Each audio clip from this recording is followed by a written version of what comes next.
है। ठीक, कैंची कितने प्रकार की होती हैं? आपकी कैंची 3, कुछ लोग बताएंगे 4 प्रकार की होंगी, कुछ लोग बताएंगे 8 प्रकार की होगी। सिंपल है, नोट कर लो, सिंपल चीज़ें हैं। बड़ी कैंची, छोटी कैंची, बिजली की कैंची, काज वाली कैंची, कटावदार कैंची, बड़ी कैंची, छोटी कैंची, बिजली की कैंची। ठीक, फिर आता है काज वाली कैंची, काज, कटावदार कैंची, छिद्रक कैंची। छिद्रक भी बोल सकते हो, छेद करने वाला छिद्रक बोलते हैं उसको कैंची में तो नहीं लेते हैं, छिद्रक बोलते हैं केवल। हाँ, लिख लो। आता है प्रेस। ठीक, प्रेस आता है। प्रेस कितने प्रकार की होती है? एक होती है ठोस प्रेस, पीतल की प्रेस, हाँ ठोस प्रेस, पीतल की प्रेस, बिजली की प्रेस। खोलने वाली प्रेस। कौन सी प्रेस? खोलने वाली प्रेस। स्वचालित बिजली की प्रेस जिसको बोलेंगे ऑटोमेटिक भाप वाली प्रेस। सिंपल लिख लो, भाप वाली प्रेस। नेक्स्ट आता है लॉन्ड्री प्रेस।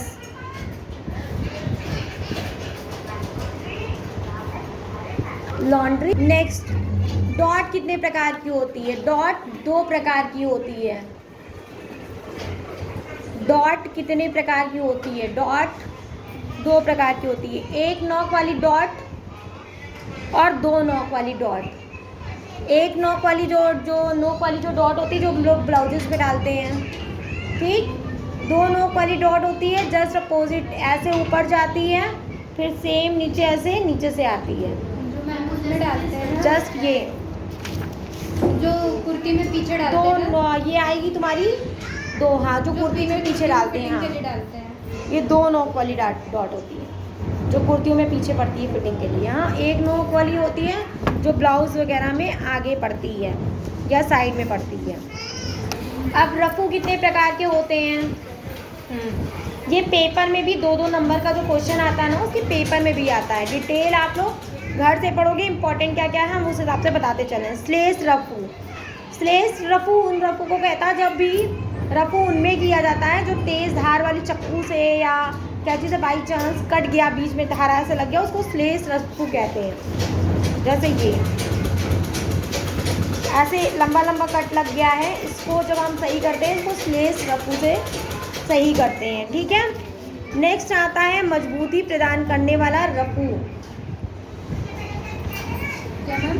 मजबूती प्रदान करने वाला रफू, जब कपड़े का कोई हिस्सा अधिक प्रयोग में आता है तो घिस नहीं जाता है, तो वहाँ पर हम परसूस के टाकों द्वारा ताना बाना बना करके उसे मजबूती प्रदान करते हैं। जब कोई हिस्सा घिसता है तब। तो आपने इसमें लिखवाया है ना? हाँ, ये हमने लिखवाया हुआ है तुम लोगों को, रफू वगैरह देखो हमने लिखवाया हुआ है जी। ये है मजबूती प्रदान करने वाला, जब कोई हिस्सा घिस जाता है तो वहाँ पे हम इसे करते हैं। ठीक है, नेक्स्ट आता है एक तरफ रफू। ऐसे कपड़े जिनका रेशा एक ही प्रकार का, ताना बाना एक ही प्रकार के रेशे से नहीं बनता है या कपड़े घिस जाते हैं तो एक ही तरफ से रफू के। कभी कभी कोई साड़ी देखो, बहुत महंगी साड़ी होती है, वो कहीं से कट जाती है, फट जाती है, तो जो रफू होता है ना वो अंदर साइड से होता है, ऊपर नहीं दिखता है रफू, उसको बोलते हैं एक साइड से किया गया रफू। फिर कोने के आकार वाला रफू, जब भी कभी कील या कांटे वगैरह में नहीं कपड़ा फट जाता है, ये बोलते हैं निकुच जाता है, थोड़ा सा निकल गया रेशा उसका, तो वहाँ से बोलते हैं उसको कोने वाला रफू। कोने वाला, ये होता कोने वाला रफू। ठीक, ये हमने लिखवाया है। शेप में बनता है। हाँ, मशीन वाला रफू, जब कपड़ा सीधा फट जाता है तो उसके नीचे एक उसी से मेल खाता हुआ पड़ा है, हम कपड़ा लगाते हैं और रफू करते हैं, उसको बोलते हैं मशीन वाला। पैबंद हम वर्बली बता दे रहे, पैबंद कितने प्रकार के होते हैं? 5 प्रकार के पैबंद होते हैं। हाँ, पैबंद, वो पैच वर्क जिसको बोलते हैं, पैचेस लगाना, वो होता है पैबंद। जब कोई कहीं से कपड़ा फट जाता तो दूसरा कपड़ा लगा करके, हाँ जैसे आंटी जी ने लगाया था, आंटी आंटी जी ने किस में लगाया था भाई जी पैबन? मैंने जो ब्लाउज सिल गई। हाँ, याद है सबको, जैसे उन्होंने लगाया था पैबन। ठीक, चौकोर, गोल तथा त्रिकोण पैबन। पैबन 5 प्रकार के होते हैं। चौकोर, गोल और त्रिकोण पैबन। ठीक, दूसरा आता है प्रिंटेड चेक तथा लाइनदार पैबन। तीसरा आता है गर्म पैबन। अब बोलो गर्म पैबंद कैसा होता है ना, हमें मालूम था। फिटेड पैबंद। नेक्स्ट आता है फिटेड पैबंद। 5 प्रकार के पैबंद आते हैं, 2 नंबर में ही आता है, इससे ज़्यादा नहीं आता है। नेक्स्ट आता है सुइयाँ कितने प्रकार की होती हैं, बहुत इंपॉर्टेंट। सुइयाँ तो लिखवाई है। सुइयाँ हमने सबके उसमें लिखवाया है, हाँ उसमें है ना। हाँ देखो याद आ गया, सुइयाँ। मेरे को सब याद है, रटा हुआ सब है। तुमको याद है, तुम वेरी इंटेलिजेंट लड़की हो। रजाई गद्दे, कैनवास, सूटकेस की सिलाई। रजाई गद्दा, कैनवास, सूटकेस की सिलाई में हाथ की सुई का नंबर होता है 2 नंबर। 0 से 2 नंबर। हाथ से 2 नंबर यूज़ करते हैं, और मशीन की सुई में लगता है 24 नंबर। हाँ 24 नंबर। धागा इसमें लगता है 2 नंबर से लेके 20 नंबर। तो धागा तुम लोग बोलते हो ना, एक कच्चे सूत वाला धागा जो लाते हो मोटे वाला, हाँ वो आड़ी वाला धागा जिसको बोलते हो। नेक्स्ट आता है जीन्स, टसर, ऊनी कपड़ा होता है, खद्दर का। हाँ, इस टाइप के जो कपड़े आते हैं उसमें 18 से 21 नंबर सुई चलती है। लिख लो 18 से 21 नंबर। वैसे ही हमने कॉपी में लिखाया है पहले पन्ने में, सबसे इम्पोर्टेंट पे यही है। देखो मैंने यहाँ पे भी लगा रखा है, लेकिन कभी कोई ध्यान नहीं देता। ये वेरी गुड वाली लड़की है, इसने ध्यान दिया आज। ठीक, वो दूसरी कॉपी लिखी होगी ना जो मेरी ले गई थी। नेक्स्ट आता है मर्दाना कपड़े। जो जेंट्स वगैरह के जो टेलर लोग होते हैं ना, वो 16 नंबर की सुई से सिलाई होती है। ठीक है, जिसमें टेरिकॉट आता है, पॉपलिन आता है, मार्किन आता है, ये सब 16 नंबर। कॉटन के कपड़े जो होते हैं ना, ऑलमोस्ट 16 नंबर से चल जाता है, लेकिन मोटे कॉटन के जो वो वाला ब्लाउज देखो तुम्हारा 18 से चल रहा है। ठीक, फिर आता है पॉलिस्टर, बैठ जाओ। सिल्क, रूबिया। जैसे तुमने सिल्क वाला ब्लाउज सिला था उस दिन, 14 नंबर सुई लगाया था। पॉलिस्टर, सिल्क, रूबिया, अरगंडी, एकदम महीन आता है कपड़ा अरगंडी वाला, 14 नंबर की सुई से चलता है। ठीक, फिर किसी भी नाजुक कपड़े को सिलने के लिए जो नेट वाला कपड़ा आता है, एकदम नेट जालीदार वाला, उसमें 9 से 11 नंबर की सुई लगती है। जैसे भी हमें लगाना है, किसमें मांग रहे हैं। क्वेश्चन है जो पेपर में हमेशा आता है, अस्तर और मध्य अस्तर क्या होता है। अस्तर क्या होता है, ऑलमोस्ट सब लोग अस्तर जानते ही हो क्या होता है। कपड़े के नीचे जो कपड़े को मजबूती वो प्रदान करने के लिए, या कपड़ा जो हल्का होता है उसके नीचे अस्तर लगाया जाता है मजबूती प्रदान करने। एक होता है अस्तर और मध्य अस्तर। मध्य अस्तर होता है जो कपड़ा और अस्तर के बीच में लगता है। तुम लोगों ने कभी देखा है किसी टेलर को कपड़े में एक वाइट पोर्शन लगा रहता है, महीन कागज जितना पतला, उसको बोलते हैं मध्य अस्तर। अस्तर और कपड़े के बीच में जो लगा हुआ पोर्शन होता है उसको बोलते हैं मध्य अस्तर।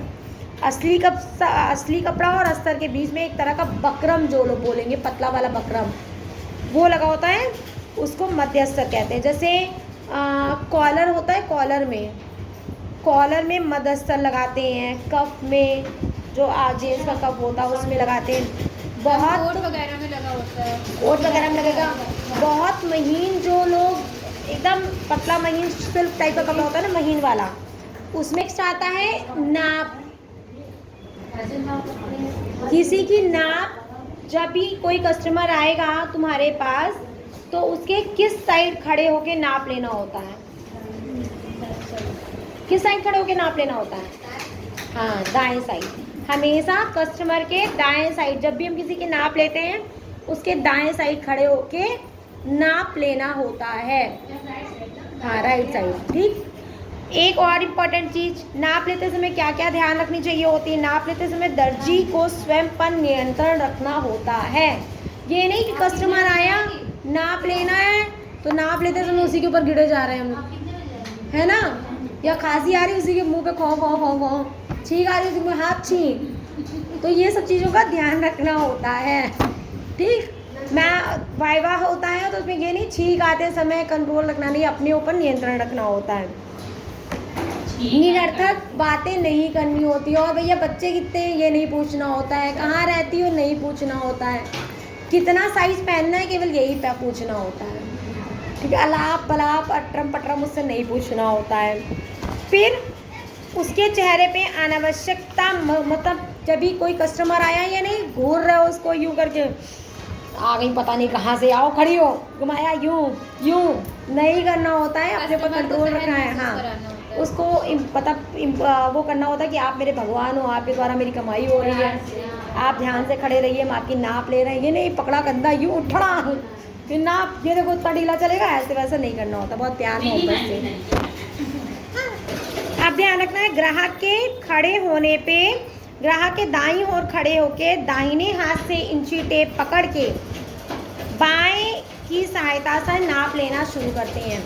कस्टमर के राइट साइड खड़े होते हैं, अपने राइट साइड से इंची टेप पकड़ते हैं और फिर ऐसे खींच के उसका नाप लेते हैं। मतलब ये राइट साइड मेरा हुआ और फिर उसका खींच के ये नाप ले रहे हैं। ठीक है, नाप लेते समय बार बार कस्टमर को घुमाना नहीं होता है, उसके मुंह के पास जाके सांस नहीं लेनी होती है। ठीक है, हाँ, और उसको बहुत ज़्यादा घूरना नहीं होता है, सहज मतलब इम्पॉर्टेंट उसको महसूस कराना होता है, उसके ध्यान से नाप लेती होती।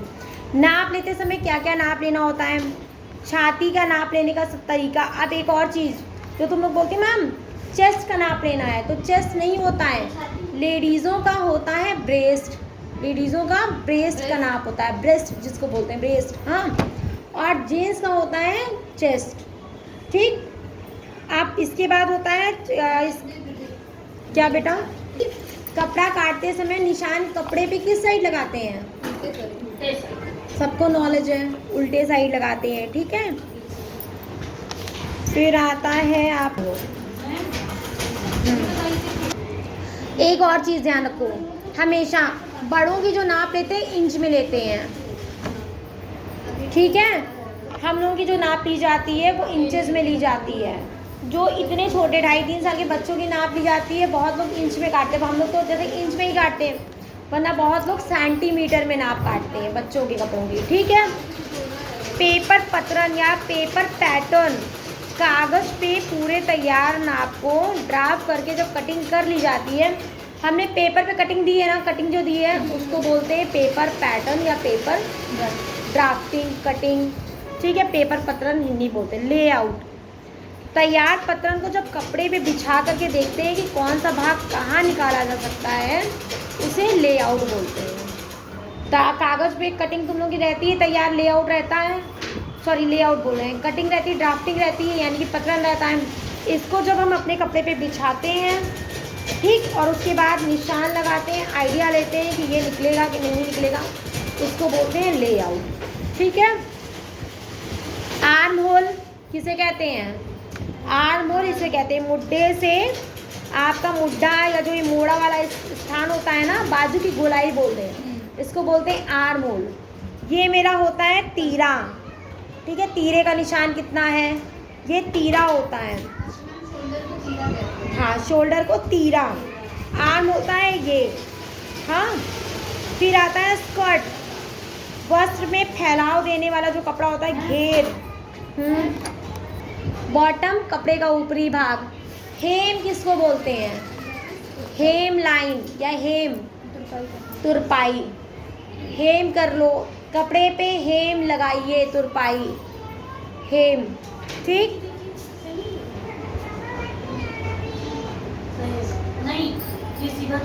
नेक्स्ट आएगा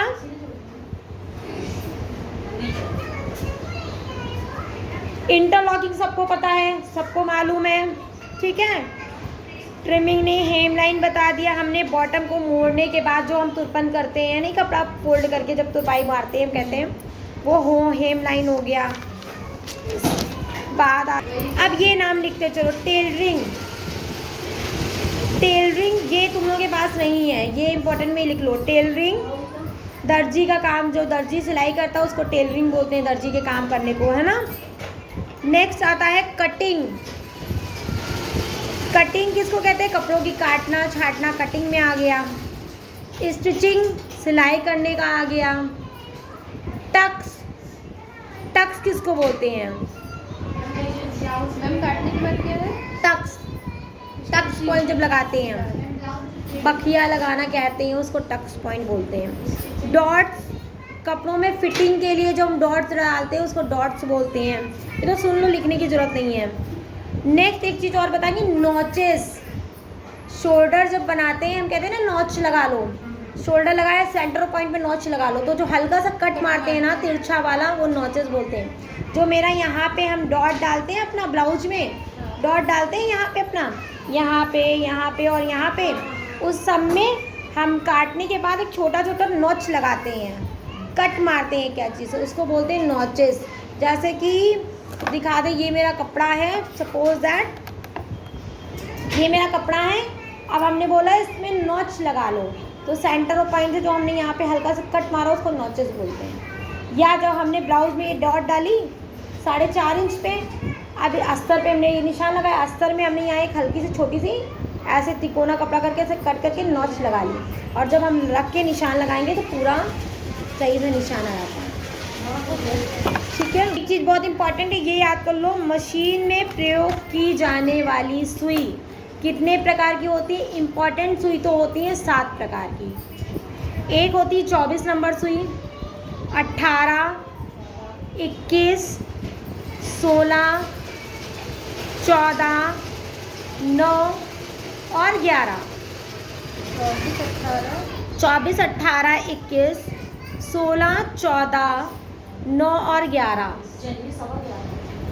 ये इम्पोर्टेंट सुइयाँ होती हैं। ठीक है, 18 से 21 नंबर तक की सुई मोटे कपड़े में, खद्दर के कपड़े में, ऊनी कपड़े में लगती है। हाँ, और आपकी जो सुई होती है 9 से 11 नंबर तक की सुई, 9 से 11 नंबर तक की जो सुई बीच की आती है, वैसे 9 और 11 ही यूज़ होती है, 9 से 11 10 नंबर जल्दी कोई यूज़ नहीं करता।